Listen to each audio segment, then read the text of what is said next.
नमस्कार छात्रों, आज हम आपको चैप्टर नंबर 3 फर्स्ट क्लास के त्रिकोणमितीय फलन की एक्सरसाइज 3.4 एनसीईआरटी बुक पर आधारित है।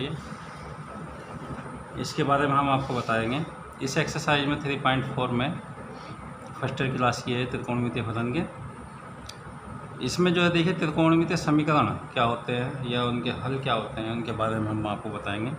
त्रिकोणमितीय समीकरण का मतलब है एक चर राशि में त्रिकोणमितीय फलनों वाले समीकरण जो होते हैं, यानी एक चर राशि में त्रिकोणमितीय फलन वाले समीकरण जो होते हैं उनको त्रिकोणमितीय समीकरण कहते हैं। इनके जो सॉल्यूशन निकालते हैं या हल निकालते हैं या थीटा या एक्स के मान निकालते हैं, एंगल के मान, एक तो मुख्य मान होता है और एक व्यापक मान होता है। दो तरह के मान होते हैं।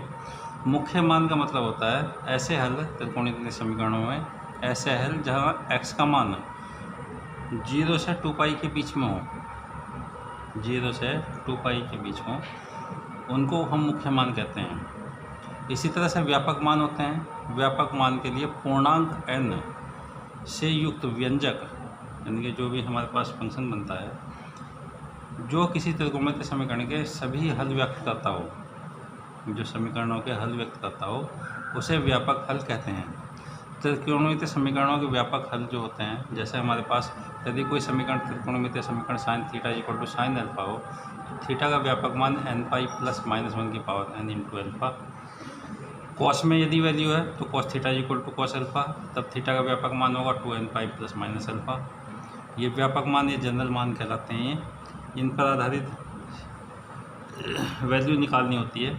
यदि theta equal to tan theta equal to tan alpha हो, यानी 10 में समीकरण हो त्रिकोणमितीय समीकरण, थीटा का व्यापक मान n पाई प्लस अल्फा होता है।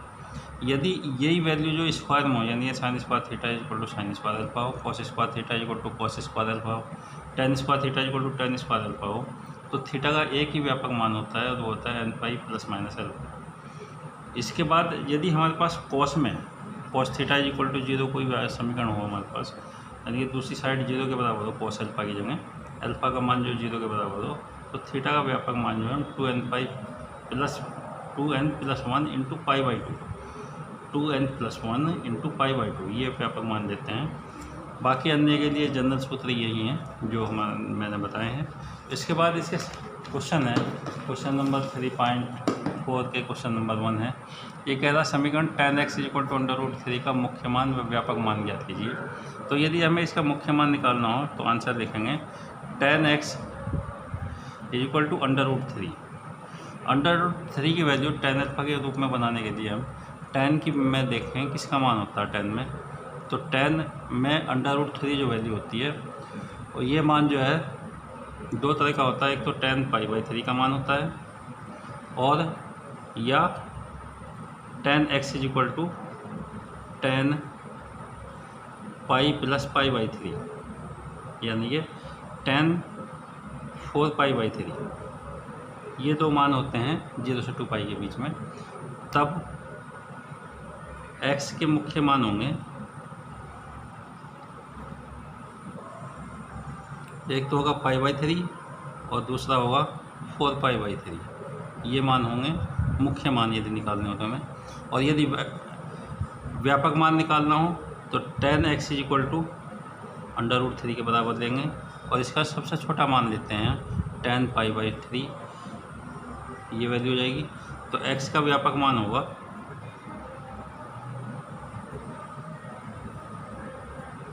Is equal to n pi plus pi by 3, alpha की जगह पाई बाई 3 वैल्यू होगी, जहाँ n जो है n बिलोंग्स टू z के बराबर होता है। z का मतलब कोई भी जो है पॉजिटिव इंटीजर या इंटीजर वैल्यू लेते हैं। इसमें जो है इस तरह से हम व्यापक मान और जनरल मान निकाल सकते हैं, मुख्य मान या व्यापक मान। उसके बाद देखिए क्वेश्चन नंबर 5 है 3.4 का ही समीकरण दे रखी है। ये त्रिकोणमितीय समीकरण cos 4x is equal to cos 2x, इसका व्यापक हल ज्ञात करना है। तो इसके लिए देखिए पहले तो हम cos 4x व्यापक मान के लिए cos 4x is equal to cos 2x, ये वैल्यू दे रखी है। व्यापक हल अगर निकालना चाहें या व्यापक मान 4x इक्वल टू हो जाएगा 2n प्लस माइनस 2x। ये होगा पॉजिटिव चिन्ह के लिए, नेगेटिव और पॉजिटिव पर लेंगे इसमें प्लस चिन्ह पर। x की वैल्यू निकालनी है हमें, तो 4x equal to 2n plus 2x। इस 2x को इधर ले जाए तो 4x minus 2x equal to 2n। तो 2x इक्वल टू 2n या x की वैल्यू n। इसी तरह से दूसरी वैल्यू लेते हैं निगेटिव चिन्ह पर। निगेटिव चिन्ह पर 4x equal to 2n minus 2x या 4x plus 2x equal to 2n या 6x इक्वल टू 2n या x की वैल्यू हो जाएगी n π/3। तब x का व्यापक मान जो होगा, व्यापक मान या व्यापक हल भी कहते हैं इसे, ये तो एक तो होगा हमारे पास n, ये वाली वैल्यू होगी x की मान, और या अथवा लिख सकते हैं हम n π/3, जहाँ n बिलोंग्स टू z। ये आंसर होंगे इसके। इसी तरह से देखिए हमारे पास और क्वेश्चन है, क्वेश्चन नंबर 7 NCERT बुक का ये भी। ये समीकरण दे रखी है हमारे पास, इसका व्यापक हल में निकालना है हमें। sin 2x plus cos x equal to 0, इसका व्यापक हल निकालना है।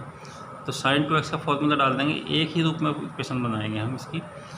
तो 2 sin x into cos x और प्लस cos x और इक्वल टू 0। इसमें से cos x यदि कॉमन निकाल दें तो 2 sin x plus 1 equal to 0। तो दो मान हो गए हमारे पास, एक तो cos x इक्वल टू 0, दो फैक्टर हो गए, और दूसरी वैल्यू हो जाएगी 2 sin x plus 1 equal to 0, दूसरा मान। इसमें देखिए cos x के लिए अलग वैल्यू निकाल लेंगे, cos x equal to cos 0, अभी मैंने बताया था। x का व्यापक मान इससे, तो x की वैल्यू हो जाएगी 2n प्लस 1 इंटू π/2। इसी तरह से यहाँ पर 2 sin x इक्वल टू -1 या sin x इक्वल टू -1/2। -1/2 देखते हैं तो -1/2 x साइन में जो है sin पाई प्लस π/6 के बराबर होता है, यानी कि sin 7π/6 sin x का मान। तो x का व्यापक मान होगा यहाँ से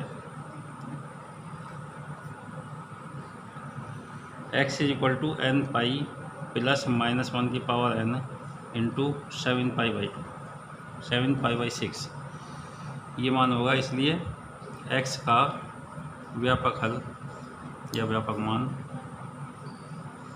x equal to n plus -1 की पावर n इंटू 7π/6 अथवा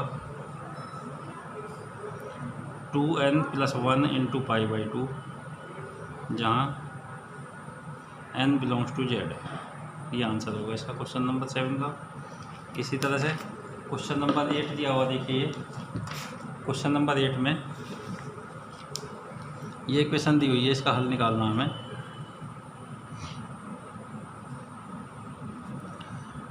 sec square 2x equal to 1 minus tan 2x।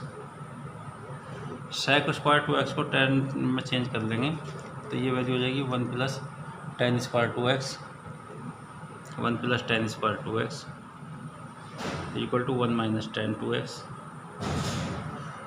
1 से 1 कैंसिल, इस tan को 2x को इधर ले जाएंगे तो tan square 2x plus tan 2x equal to 0। tan 2x common निकाल लेंगे तो tan 2x plus 1 equal to 0। इसमें भी देखिए दो मान हो गए हमारे पास, एक तो tan 2x इक्वल टू 0 और दूसरी वैल्यू हो गई tan 2x plus 1 equal to 0। उसके बाद इसके सॉल्व करेंगे, देखिए tan 2x equal to tan 0, x का व्यापक मान या 2x equal to n pi plus 0 हो जाएगा। एक्स का व्यापक हल होगा, यह व्यापक मान x is equal to n π/2। इसी तरह से यहाँ पर tan 2x is equal to -1, ये tan की वैल्यू होती है tan 3π/4 का मान, तो 2x की वैल्यू हो जाएगी n π + 3π/4। तो x का व्यापक हल होगा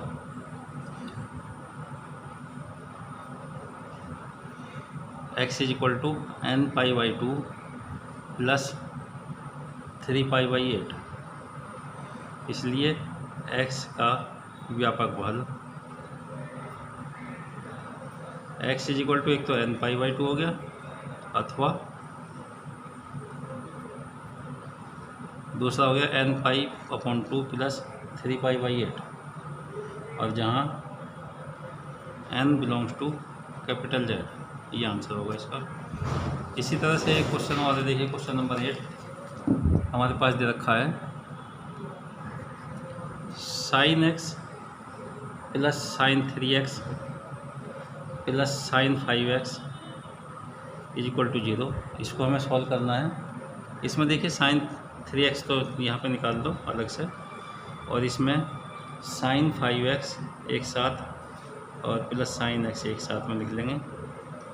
इसमें sin c + sin d का सूत्र लगा देंगे इस समीकरण को सॉल्व करने के लिए। तो 2 sin 5x + 3x upon 2 into cos 5x - 3x upon 2 is equal to 0। तो sin 3x ये प्लस 2 sin 3x ये, और यहाँ पर cos x बचेगा cos 2x is equal to 0।